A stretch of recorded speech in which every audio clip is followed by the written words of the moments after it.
F.E.A.R is still beloved to this day thanks to its engaging combat its slo-mo, capable of granting a high degree of spectacle, but could it be possible to finish the game without using it? Greetings my spooky lads, I'm the Dark Skeleton, and today I'm going to answer the question, can you beat F.E.A.R without slowing down time? Let's find out. There are 3 rules. Under no circumstance I must slow down the time. We can use this rule by unbinding the slowdown time key in the options, so that whatever happens, I don't end up activating it by accident. Moments in which the game automatically slows down time, such as the first encounter with Alma, do not count since I can't do anything to stop it or prevent it. The run must be played at extreme difficulty, the hardest difficulty available. With that said, let's begin. You've seen his training results. His reflexes are totally off the charts. I think he can handle himself. Is it too late to confess that I cheated on the tests? The very first mission is not important, since there isn't any real combat. As such, I just played casually and hunt down Paxton Fettel, commander of the Psychic Soldiers. I shot him guys, game over! I wish. Dang it brother, I don't care if you hit people, but please follow proper etiquette and clean your mouth after the meal. Back already? See anything? Yes, but I'm a silent protagonist, so I can tell you. Time for Act 2, where the game starts for real. Boys, I think we need a specialist for this one. Oh, you mean me? Okay, I'm going. Free drugs! Just because I'm not slowing down doesn't mean I shouldn't get high. For now, the encounters are not a menace. Fast firing makes everything easy. Doesn't mean I should be reckless though, for I'm extremely frail. When situations are tight, panic shooting does become an almost reliable strategy. Since I have so little time to aim, spraying bullets is semi-effective, especially in small arenas. I recovered the assault rifle. It was very useful and I used it for 80% of this run, ditching it only when I ran out of ammo. Yeah, this is Chet in accounting. Nobody seems to know what's going on, but we've been hearing a lot of loud noises. Have you guys heard anything over there? Oh, nothing. Just an assault by elite squads of Psychic Soldiers. You know how Mondays are. The prompt to use slo-mo appears in an open area. These locations gave me a lot of trouble in the early game, because I lacked reliable weapons to shoot enemies from a sizable distance, and the slo-mo that I can't use is intended to close up the gap. As such, I end up dying and got stuck at least a couple of times every time one such arena is introduced. Despite being intended to be exploded in midair during slo-mo, grenades are still useful in some edge use cases, like here. Eventually, using and abusing the lean mechanic, I do manage to proceed. When scary stuff starts to happen, I rush it. I vaguely remember how the game does not spawn any enemy during these sections, so I can just run without any problem. Mom, I know that we haven't seen each other in years, but I don't think it's a good idea to set all the Mr. Builders and New Year's Eve fireworks all at once. Mike, what the hell's going on over there? It sounded like an explosion. I can't get through to anybody. Call me back. Mike is temporarily unavailable, he has a small case of death. He'll call back once he feels better. Remember kids, creepy little demonic ghost girls are as much scared of you as you are of them. When I can, I try to stealthily kill the soldiers. This next one is particularly dense. He straight up gives me the cold shoulder. I made sure to warm it up. The particle effects of this game are legendary. Even years later they still look good. Here, look!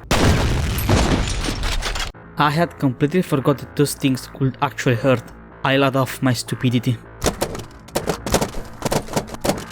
This is most likely due of modern CPUs/GPUs messing up the physics, but I like to believe that it's because of ghosts. Yeah. Nothing to report.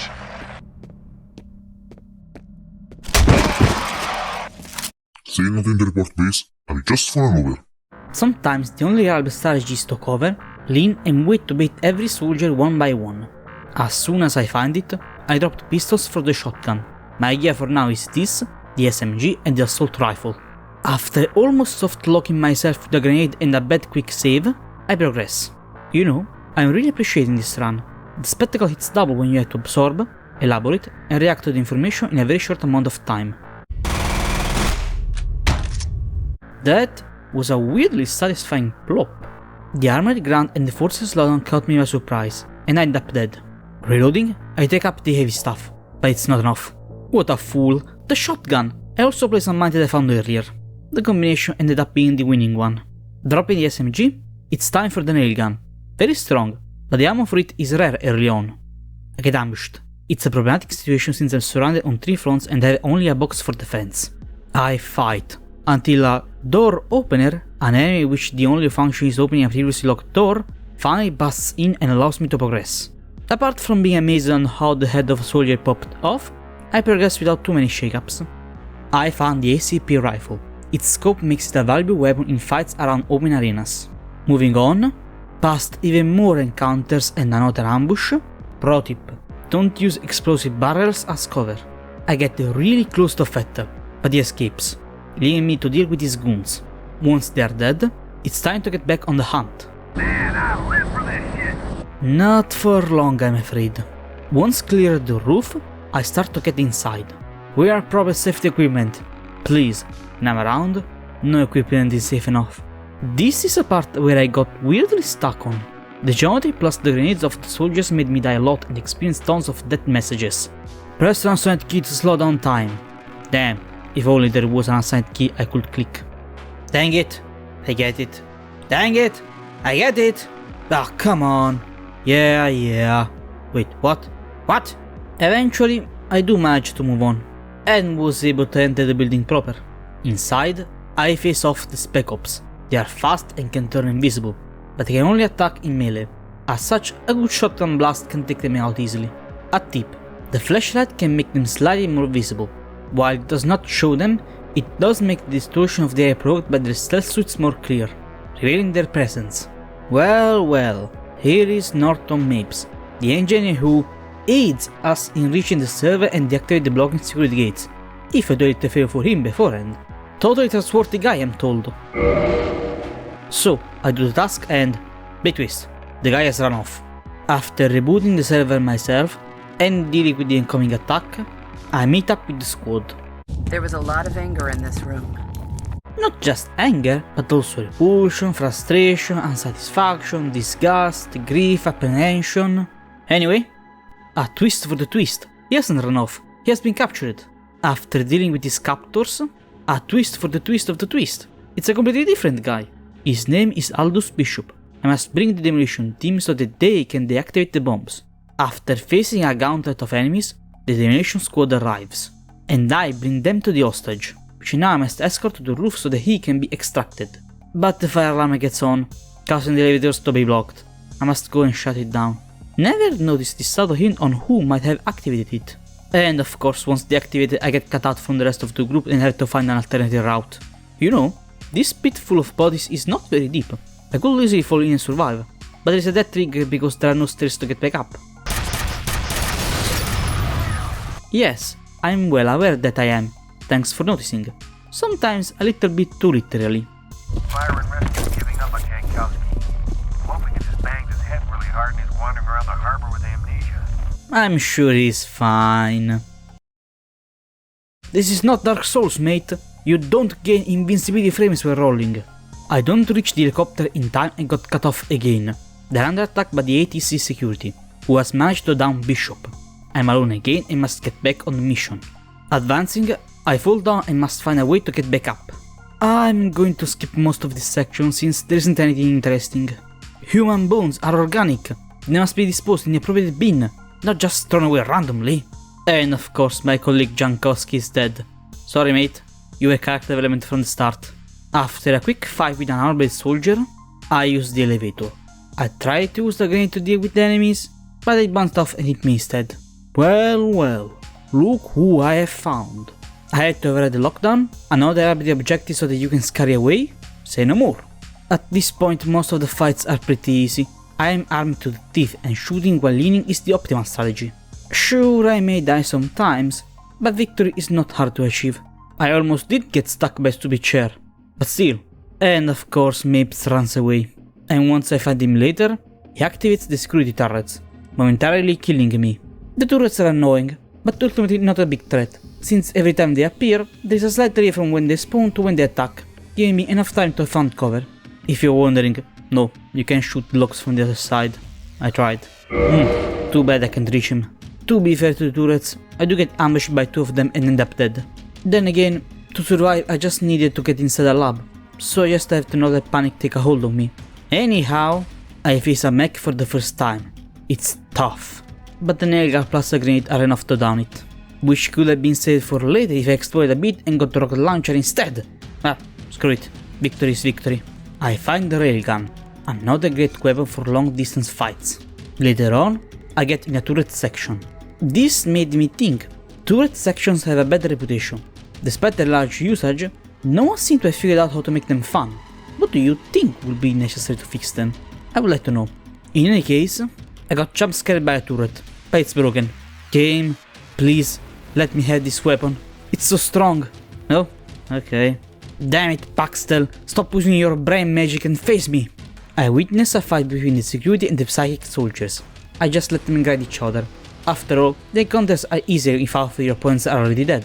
One of the guards notices me and just decides to stare at me, not opening the unlocked door to his left. It's useless to make the sorry eyes. I'm not going to open it for you.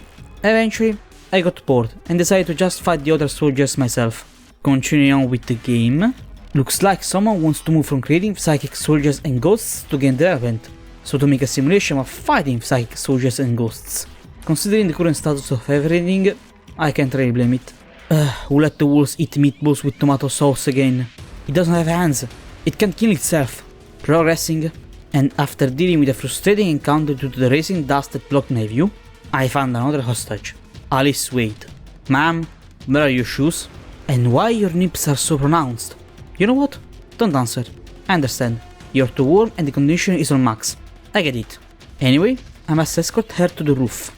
Props to the vets to have made her invulnerable and avoid a possibly annoying escort session. The elevator got intercepted and I had to fight several encounters. What are you doing? Hurry! Ma'am, you are invulnerable. I am the poor sod who needs healing. Come on. You're not even going to give me a chance now, will you? The lights go out. I must reactivate them. Just as I am about to do it, Alice gets a visit from Alma. Well, she's dead. As I go on and got onto the roof, I find Alice. She is not dead, surprisingly enough, but the rescue chopper gets shot down and she runs away to the car. Now I must reach her again. Time to face off a new enemy. Drones. They are fast and annoying. They can kill me easily. But the usual strategy of hiding behind a cover and use the biggest gun I have is still effective. I got ambushed, which made me wonder. In the context of an office environment, what is the point of this thing? Like, it serves no purpose. Unless you want to scare the snot of your employees with the fear that they are going to be fired. I'm sorry for the trouble, but I just made it to my car. Miss Wade, just wait a minute. I can't. I have to go. Don't go. I'm literally here. Just a few more seconds. Why was I made a silent protagonist? I have a mouth, but I cannot scream. Proceeding, I reunite with the squad. What a luck that there is no friendly fire. But our passage gets shut down, as is tradition. So, while the others recover from their wounds, I must go alone. Again. The only two real difficulties I encountered in the abandoned complex are the mech, that annoyingly slows down time in automatic, which I blew up with 5 sticky bombs, and the sniper section, which I got stuck only because I tried to rush it, to avoid the fights. After that, I discover Paxtel has captured Alice. She smells nice. Bro, what are you smelling is the sweat and the dry blood on the shirt. Please, don't make it freakier than it really is. The last quarter of the game is slightly annoying, since in more than one occasion I get forcibly slowed down. It truly ruins the flow. Moving forward, after another forced slo-mo, and execute the 15 head piercing to the armored soldier, and fought off 2 mechs back to back, I get inside a facility beneath an abandoned warehouse, where the last 3 levels of the game are located. Inside, I must divert the power to the vault door to open it and reach the end. At these final points, the fights are not interesting anymore. Within the super strong weapons I possess and the huge health boost I can use the unwashed syringe scattered around the game, I'm basically invincible. So, in rapid succession, I get flabbergasted by the stupidly epic music for the press of a button.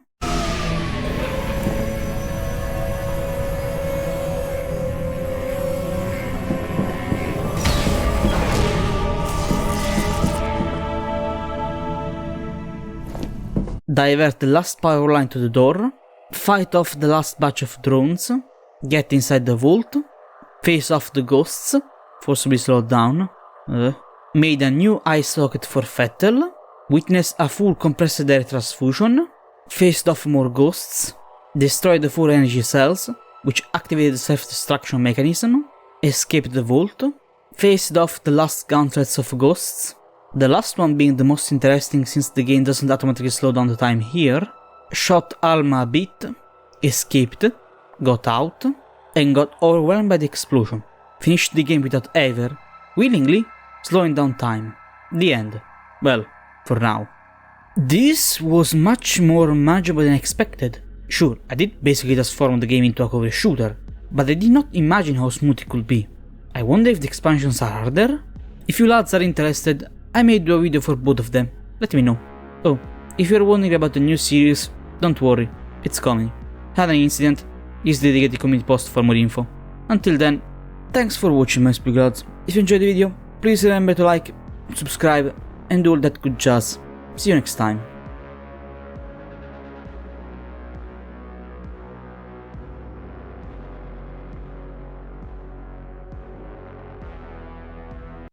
Dang it.